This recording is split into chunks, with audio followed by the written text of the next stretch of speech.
किसी ने बड़े कमाल की बात कही है कि जीवन के रण में खुद ही श्री कृष्ण और खुद ही अर्जुन बनना पड़ता है। रोज अपना ही सारथी बनकर जिंदगी की महाभारत से लड़ना पड़ता है।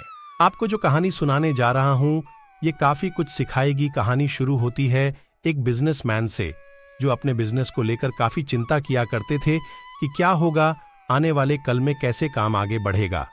उनका एक लड़का था। वो लड़का काफी बार कहता था कि पापा मुझे मौका दो, मुझे भी बिजनेस करना आ गया है, मुझे भी एक बार संभालने दो। लेकिन वो व्यक्ति कभी मौका नहीं देता था। बच्चे को एक दिन इस बिजनेसमैन को दिल का दौरा पड़ा। हार्ट अटैक की वजह से हॉस्पिटलाइज्ड हुआ। अस्पताल में भर्ती था। बच्चा दौड़ करके पहुंचा, देखा कि पापा एडमिट है। डॉक्टर्स ने कहा कि अब थोड़ा पहले से ठीक है, धीरे धीरे रिकवर होंगे। इस लड़के ने अपने दोस्त को कॉल किया कि भाई आजा, मेरे पापा एडमिट है। और वो दोस्त आ गया। उसने पूछा क्या हो गया, पापा को सारी बात हुई। उसके बाद ये जो बिजनेसमैन का लड़का था, उसने बोला चलना, बाहर चल के आते हैं। बहुत देर हो गई। इधर अस्पताल से बाहर निकले तो एक आइसक्रीम वाला दिखाई दिया। बिजनेसमैन के लड़के ने कहा कि भाई आज आइसक्रीम खाते हैं। वो लड़का चौंक गया। जो दोस्त था कि यार क्या पागलपन है, पता ना क्या चल रहा है। पापा अंदर भर्ती हैं, ये बाहर आइसक्रीम खरीद के खा रहा है।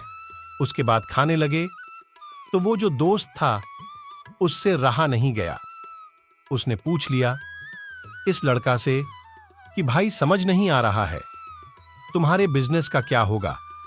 आने वाले कल में तेरे पापा एडमिट हो गए हैं, उनकी तबीयत ठीक नहीं है, दिल का दौरा पड़ा है, हार्ट अटैक हुआ है, तो यह आइसक्रीम खा रहा है। मुझे समझ ही नहीं आ रहा है। उसने जो बात कही वह ध्यान से सुनी। उसने कहा कि मुझे मालूम है, तो ये सोच रहा हूं कि मेरे पापा एडमिट है और आइसक्रीम चल रही है, चल रहा है नहीं। मैं भगवान श्री कृष्ण का बहुत बड़ा भक्त हूं और उनकी दो बातें हमेशा जिंदगी में याद रखता हूं। पहली बात जो हम सबको मालूम है कि काम करना है, फल की चिंता नहीं करनी है, तो जो होगा देखा जाएगा। अपने काम पर फोकस करूंगा, बिजनेस भी अच्छा चलेगा। दूसरी बात, मैं तुम्हें एक कहानी सुनाता हूं, समझ में आ जाएगी। भगवान श्री कृष्ण की जो पत्नी थी मां रुक्मणी, इनका विवाह हुआ तो जो बड़ा बेटा हुआ उसका नाम प्रद्युम्न था। और प्रद्युम्न के जन्म के 10 दिन बाद ही प्रद्युम्न का अपहरण हो गया। छोटे बच्चे का मां रुक्मणी नाराज रहने लगी, उदास रहने लगी। क्या हो गया है? भगवान श्री कृष्ण कहते थे कि चिंता मत करो, प्रद्युम्न ठीक होगा, जहां भी होगा। तुम स्वस्थ रहा करो, मस्त रहा करो। लेकिन इसी चिंता में रुक्मणी जी के साल बीतते गए। 18 साल के बाद में प्रद्युम्न की वापसी हुई। और जब प्रद्युम्न द्वारका वापस आए तो उनके साथ में उनकी पत्नी मायावती थी। समस्या ये थी कि जो मायावती थी उसकी उम्र 20 साल ज्यादा थी। प्रद्युम्न से मां रुक्मणी पहले तो खुश होंगे, बच्चा आ गया, फिर दुखी हुई कि इतनी बड़ी लड़की से शादी करके आ गया। भगवान श्री कृष्ण के पास गए और कहने लगी कि क्या हो गया है। भगवान श्री कृष्ण ने कहा कि जो हो गया है उसको स्वीकार कर लो, चिंता मत करो। लेकिन मां रुक्मणी कह रही थी बड़ी लड़की से शादी कर ली, यहीं मिली थी ये, वो पता नहीं बहुत सारी बात है, उस स्वीकार नहीं कर पा रही थी। उदास हुए जा रही थी, दुख हुए जा रही थी। 1 साल 2 साल समय बीत रहा था, लेकिन अंदर ही अंदर वो बात उनको कचोटती रही।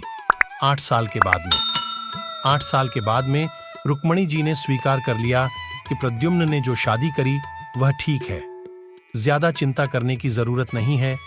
उस शादी को उन्होंने स्वीकार कर लिया। एक तरीके से अपनी जिंदगी के 26 साल उन्होंने उदासी में बिता दिया। यह कहानी खत्म करती है।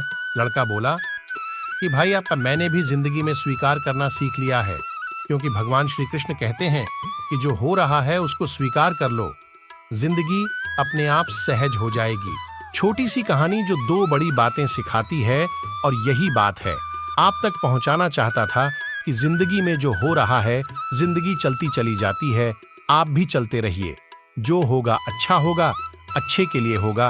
एक बार फिर से कहना चाहता हूं, ऊपर वाले के आशीर्वाद के साथ, अपने सच्चे प्यार के साथ, अपनों के प्यार के साथ एक बार फिर से वही बात जो अक्सर कहता हूं, कर दिखाओ कुछ ऐसा कि दुनिया करना चाहे आपके जैसा।